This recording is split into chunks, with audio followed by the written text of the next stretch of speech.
জিনা করলে, ব্যভিচারে লিপ্ত হলে ওই ব্যক্তির দুনিয়াতেই বড় বড় তিনটি বিপদ আসবে, যেই বিপদ থেকে কেউ তাকে রক্ষা করতে পারবে না। নাউজুবিল্লাহ।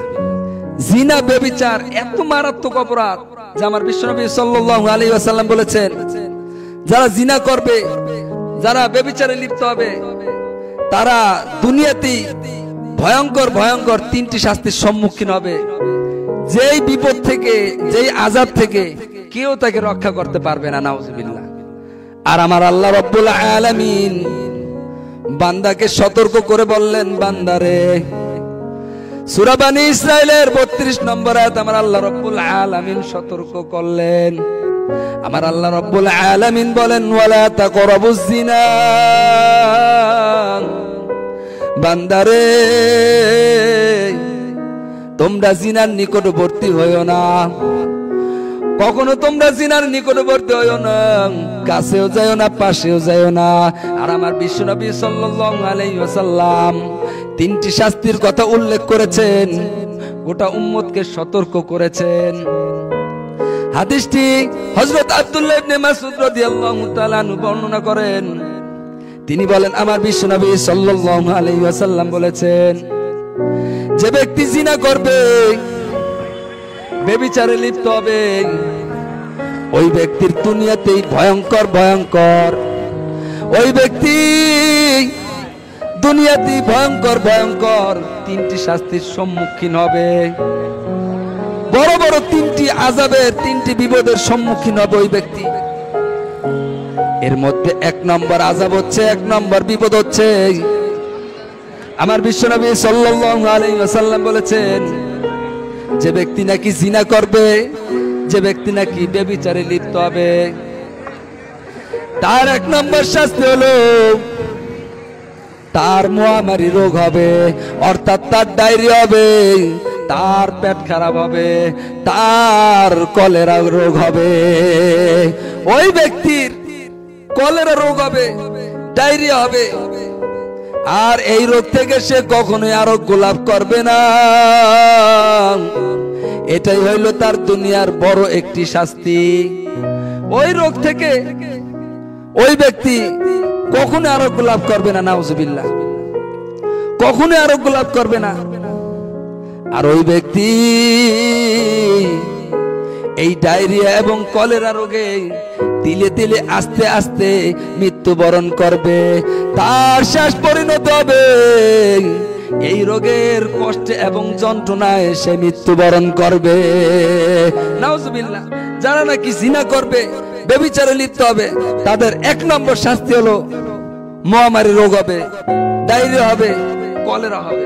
দুই নম্বর শাস্তি হলো যারা নাকি জিনা করবে, যারা নাকি ব্যভিচারে লিপ্ত হবে, তাদের দুনিয়ার শাস্তি হলো তাদের শরীরে এমন একটা রোগ বাঁধবে, এমন একটা রোগ বাসা বাঁধবে, যেই রোগ তার বংশের কারো নাই, বংশের ভিতরে কারো নাই, এমন একটা রোগ তার শরীরের ভিতর বাসা বাঁধবে, যেই রোগে আস্তে আস্তে তিলে তিলে সে মৃত্যুবরণ করবে। ওই রোগ থেকে জীবন আরোগ্য লাভ করতে পারবে না। কোন ডাক্তার, কোন কবিরাজ কখনোই তার কোনো কাজে আসবে না। এটাই হলো তার দুনিয়ার শাস্তি।